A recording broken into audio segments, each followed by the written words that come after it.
Good evening, friends.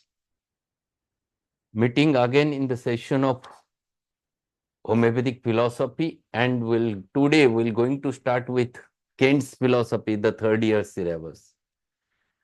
In previous session of Kant's philosophy, we have finished many chapters of the second year's syllabus.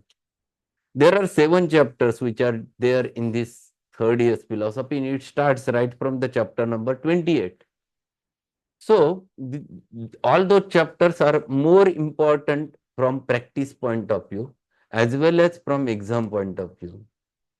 This chapter 28, which we are going to start, is related with the study of provings. And this chapter is also having a lot of meaning, the things which are necessary for a homeopath to know. Because if he knows the things, then if anyone asks any question to you, you are able to answer. So whoever may be the person, whether the layman talks to you, whether a person from other pathy talks to you, someone puts some questions to you, you must know all those things, the scientific aspect of it. What may be the reason why the provings are done in such a manner, why they are doing on human beings, so how it should be conducted, how the prover is there.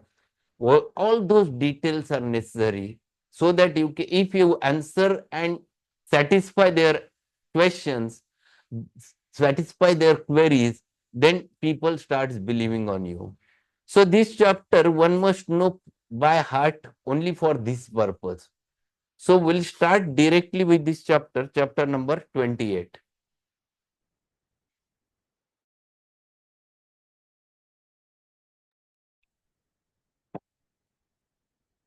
So we'll start with the chapter number 28 from Kant's philosophy, the study of provings. Aphorism 105 accordingly or in sequence. Hahnemann have explained the aphorisms in the very particular manner.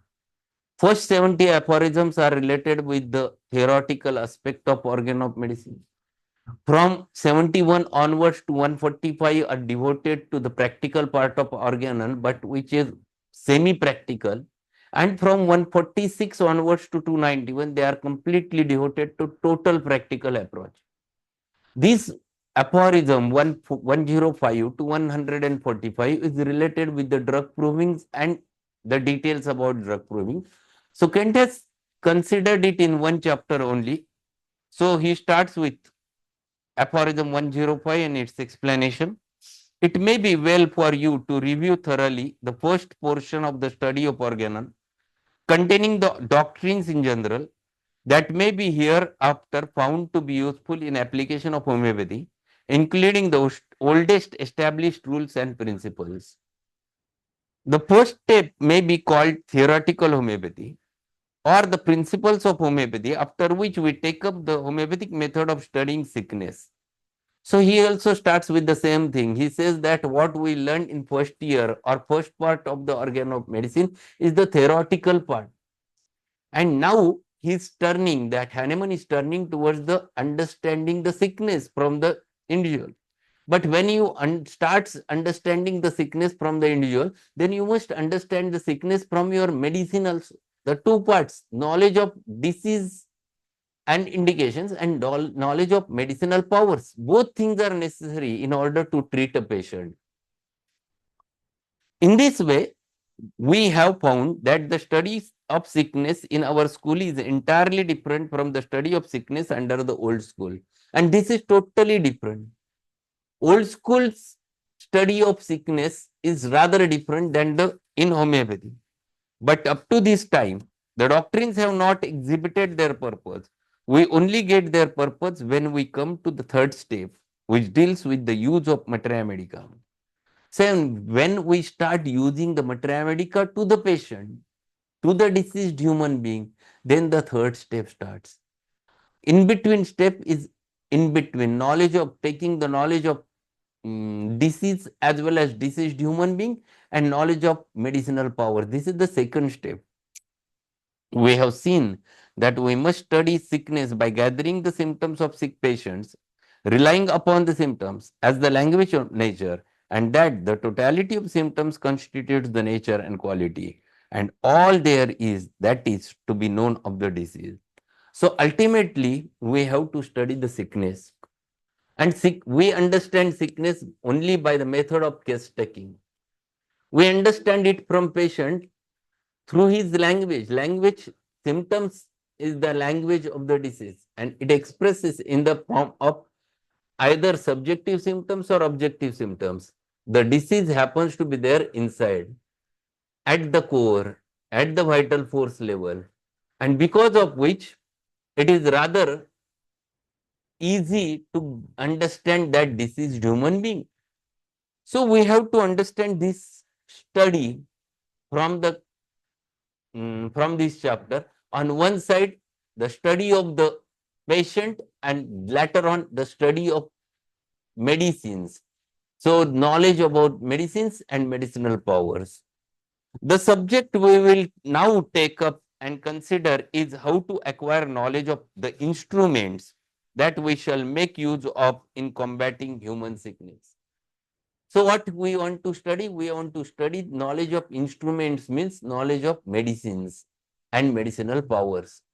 And if we want to study them, then simple method is to practically proving the drugs. We understand the knowledge only by proving them on healthy human beings. And that is the only method through which you understand the knowledge of medicinal powers. We know very well that the old school, there is no plan laid down for acquiring knowledge of medicines except by experimenting with them upon the sick. There was no such a proving was done on human beings in the old school, not before and not today. Whatever is proving done is only on animals and finding it out the sickness at the tissue level, sickness at the cellular level, but not exactly at the human level. This Hahnemann condemns as dangerous because it subjects human sufferers to hardship and because of its uncertainty. Hahnemann says that this method, where the proving has been not done on human being, and we are just on the logic we are using the things, it is more dangerous. And we know it is dangerous. Many people who suffers from drug reaction, many people suffered and died because of drug reaction. And these are the dangerous things which happens. Because we don't know how the patient will react to that medicine. And this is very important thing which Hahnemann condemns. Though this system has existed for many hundreds of years, it has never revealed the principle or method that one can take hold of to help to the in curing the sickness of the human family. What Hahnemann says and Kent says, there is no specific system has been prepared how regarding the proving the drugs and making the doctrines or making the doctrine how to apply the medicine. Everyone was coming out with their own thoughts. Everyone comes out with their own conjecture, speculation. And whatever the person has said, that has been followed. Then later someone comes with new thought. Then again that is followed. Then third person comes with new thought. Then old theories were thrown away. And this is the method which is followed in allopathy. Even today, the methods are same. Everyone comes out with new thought and their thoughts works for some time. His experiments in drug proving were made before he studied diseases. In other words, Hahnemann built the materia medica and then took up the plan of examining the patient to see what remedy the sickness looked like. So his experimentation started with the proving. When he read the Cullen's Materia Medica and translated it into the English from German, he came to the one sentence that cinchona bark has a capacity to produce malaria-like symptoms. And another page it was written, cinchona bark has the capacity to cure the malaria. Two contradictory statements when found by Hahnemann, he says that how it can be. The thing was there in his hand to get the cinchona bark juice and to prove it. He prepared the cinchona bark juice, take the 4 ounces of it for on himself, and he astonished with the effect. He himself suffered directly with the typical manifestations of malaria-like fever, the egg-like fever, the rigors, and followed by heat and followed by sweating. And when he was definitely confirmed, yes, this sentence is sharp, or this sentence is confirmed that it has a capacity to produce malaria-like fever. Then question aroused in his mind, the second sentence might be wrong, but unless we experiment, one should not deny. He was Hahnemann. He was scientist. He was a scientific-minded person. He never believes on sentences. What he has done? He has experimented second statement also. When he got the case of malaria, he has given the cinchona juice to him, and to his surprise, that patient was cured. The inductive logic of Hahnemann worked out in his mind. He immediately thought there must be some relationship between these two sentences, contradictory sentences. It indicates there must be some doctrine which will cover that if any medicine which has the capacity to alter the human state of mind and physics at that level and produce symptoms, that medicine will going to cure the same. That thought has aroused in Hahnemann's mind in 1790. But he immediately never declared, yes, I got the law of similars. Not at all. The thought was developed. It was the product of inductive reasoning, because of which he came to that thought. But it was hypothesis, still it was not experimented. Unless any hypothesis is experimented, it cannot be called as a scientific. So most important thing which was there in his mind, that there must be some law, that was just an hypothesis. There was a hold of Lord Bacon's philosophy on Hahnemann's mind. What Lord Bacon has said, the inductive logic is not confirmed or found to be truth unless it follows 4 criteria: the exact observation, the correct interpretation, the scientific construction, and rational explanation. Hahnemann was follower of Lord Bacon. So he started experimenting with all different medicinal plants. As he was a botanist, he was knowing medicinal plants, and he has prepared many medicinal tinctures, and they started proving. So his study started with provings. And then he started applying it on the basis of law of similars, in which was in his mind, in his thought, on different patients on the basis of similarity. And when he started getting the results, ultimately after 6 years of experimentation, that is from 1790 to 1796, he took 6 years to show to the world the law of similar. So what Kent has said is very correct, that his study about this started with the studying the building of the materia medica first. Whereas now, after homeopathy has been established and the materia medica has been established, the examination of patient precedes in a particular case the examination of materia medica. But for the purpose of study, they go hand in hand. If you want to study homeopathy and apply the homeopathy, this study of materia medica, that is the study of provings, goes hand in hand with the study of human beings. If you want to treat any disorder, we have to follow both. We have to first understand the human being, and then we have to apply this knowledge of materia medica, because we must have acknowledgement regarding both the things. The knowledge of disease indications, at the same time knowledge of medicinal powers. Before Hahnemann could examine the materia medica, you may say he had to make one, for there was none to examine. There were no provings as yet. We now have instruments before us to examine. We have the proved remedy.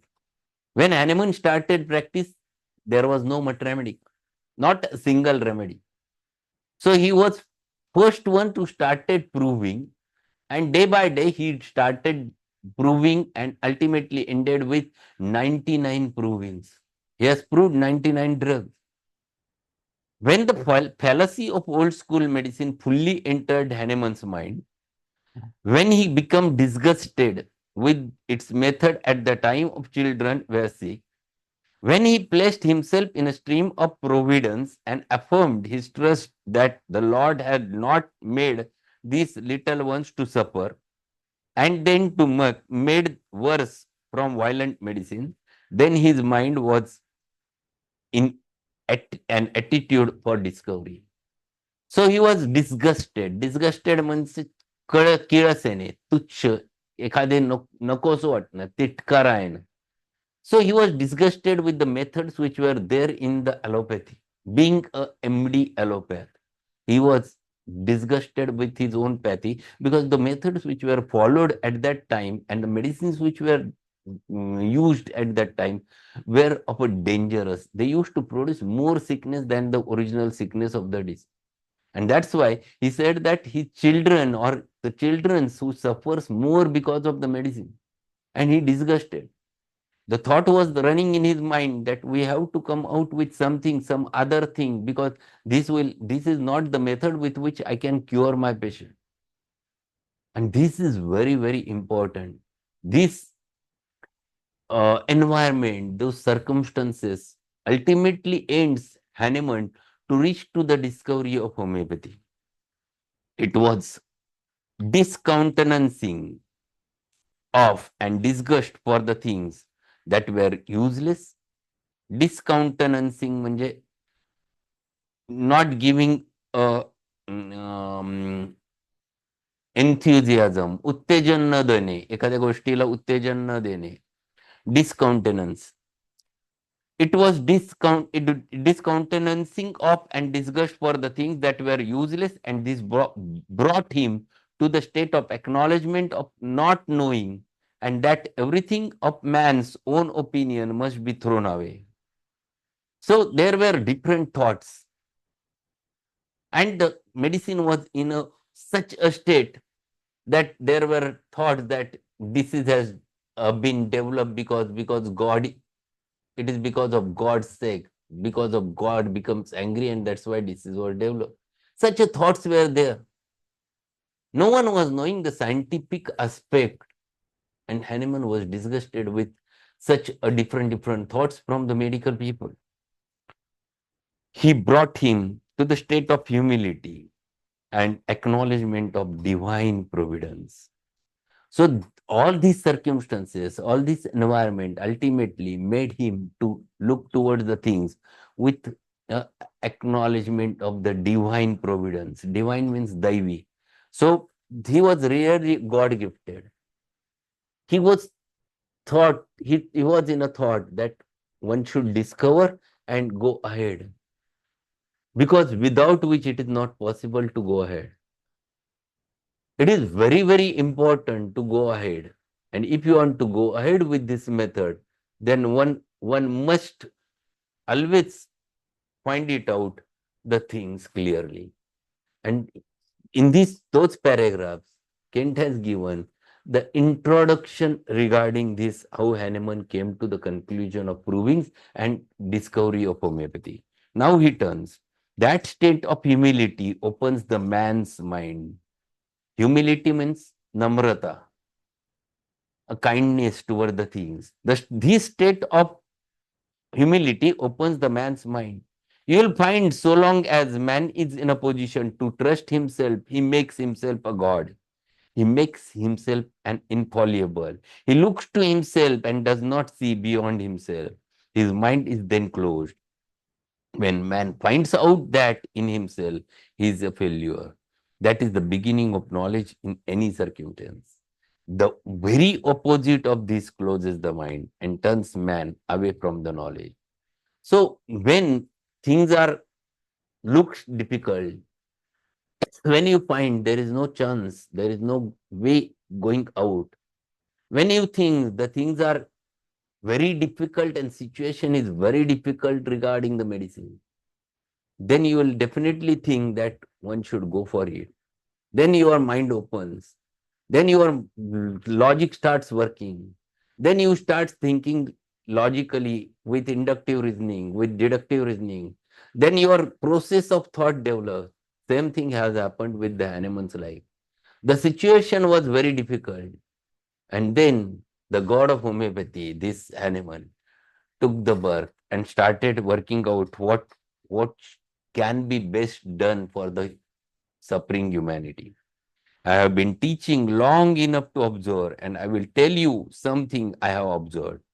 I have observed quite a number of young people turn away from homeopathy after once confessing it and professing to practice it, after seeming able in a certain degree to practice it.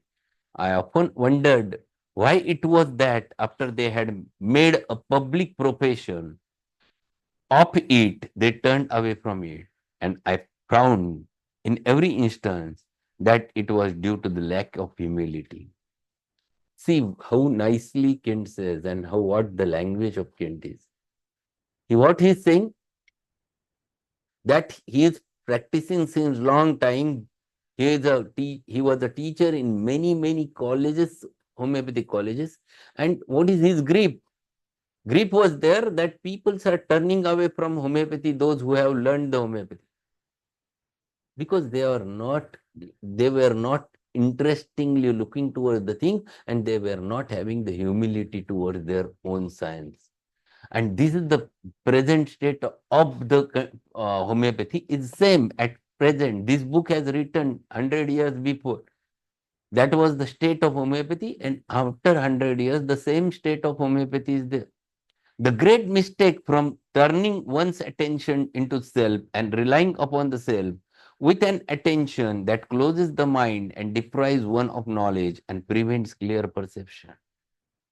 Man takes himself out of the stream of providence when he becomes dissatisfied with himself and thinks, now that I have done so many things, I have nothing more to study.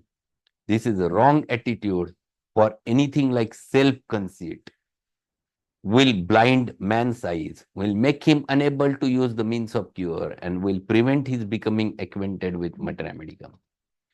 Self-conceit, स्वतःविषयीचा गर्व, अहंकार, self-ego. When you start looking towards your own pathy, your own knowledge in such a manner, then you'll definitely, your thoughts gets closed, your eyes gets closed, and you consider that you know everything, but you don't know anything. You stop learning the materia medica, you stop learning the human being, and you don't want to cure the patients. This is what Kent says. If you don't go on learning the materia medica by heart and applying them on the human being. Homeopathy, if you want to learn, then you have to learn everything in detail. There is no question that you have stopped the study of homeopathy. The way you become elder, your study of homeopathy should go on increasing. Day by day, you will understand you know nothing. This is what homeopathy is there. The homeopathic physician, as much as the clergyman, ought to keep himself in a state of purity, a state of humility, a state of innocence. So sure as he does not do that, he will fall by a wayside. There is nothing that destroys a man so fast in the scientific world as conceit. We see in old-fashioned science men who are puffed up and corpulent with conceit. The scientific men who are in a greatest degree of simplicity are the most wise and most worthy. And you need not tell me that those who are innocent and simple have not had a tremendous struggle in order to keep self under control and to reach this state of simplicity. So this is the method how to remain simple and go ahead. The scientific person who really works, who really understands, who really goes for studying the things, understanding the things, and experimenting the things and going ahead, they always remains in the state of simpleness, innocence, and they goes on learning n number of things. Your mind should learn everything. You should be innocent enough to learn everything. You should be throughout your life should be innocent regarding the learning and understanding the pathy. I have practiced nearly about 35 years now. It has been passed, not more than that, because I was studying homeopathy right from 40 years. And still, I feel that I don't know anything, because so vast is the concept of dynamics. Understanding human being is not so simple. And if you want to go ahead, you have to keep our mind open. You have to keep your eyes open, and you have to go on learning a number of things. This chapter, he started with this philosophy and then turns towards the drug proving. This is the introduction which we have learned in today's session. Tomorrow we'll continue with this chapter, and within, I think this is the biggest chapter which is there in Kant's philosophy. It will take at least 3 lectures to complete, but we'll definitely understand this. And if we understand this, then it is possible to go ahead. So thank you being there. Today evening we're Sir, good going evening, to, sir. yes, today, Sir, good evening, sir. Sir, just a here minute. I want to finish. by Just a minute. sir I want to translating finish. current materia medica. Just a minute. First, Okay, sir. let me finish. Then you put your Okay. question. Okay, okay. Thank you, sir. So today evening we're going to learn one more remedy from Allen's keynotes. That is the tabacum, a remedy which is not so commonly used in day-to-day practice, but has a wide range. So today we're going to learn a remedy, that is the tabacum, and we'll understand the clinical aspect of the tabacum in today's session. So we'll meet definitely at 8:15. And before that, yes, what's your question, Dr. Vijay Lakshmi? Uh, Sir, by translating Cullen's materia medica, Hmm? Dr. Hanuman got doubt whether it is correct or not. So he proved on himself. Hmm. Hmm. So here he discovered the rule for homeopathy or homeopathy. When he got doubt about the potentization, sir, he used mother tinctures, Oh, cinchona mother tincture. it was in latter part of in his life. That's Hahnemann was when started. he got that. Hahnemann came to the conclusion of dynamics later in his life when he introduced in the 5th edition, when he has introduced the vital force.